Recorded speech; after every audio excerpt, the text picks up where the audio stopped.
Welcome to Kenton Teaches. Enjoy the video. Start by diagnosing the codec problem with clear steps you will follow. Open the media file in VLC or use Media Info to read container and codec details.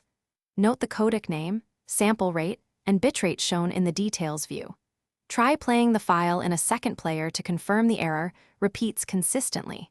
Check the operating system version and the application version causing the error to determine missing support. Write down exact error messages for targeted fixes and follow up troubleshooting steps.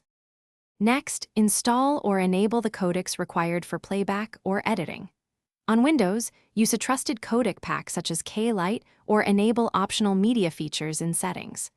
On Mac OS, prefer VLC, which bundles codecs, or install recommended alternatives for your version.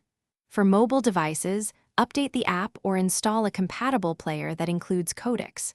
If playback still fails, update GPU drivers and enable hardware acceleration in player settings to offload decoding to hardware.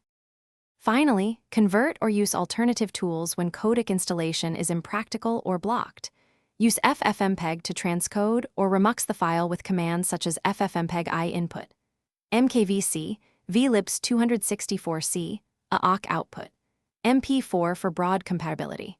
Use VLC's convert/save feature as a GUI alternative when you prefer not to use command line tools.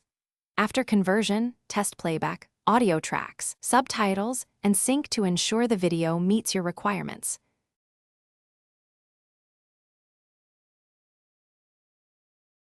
Thanks for watching. Please subscribe if this video was helpful.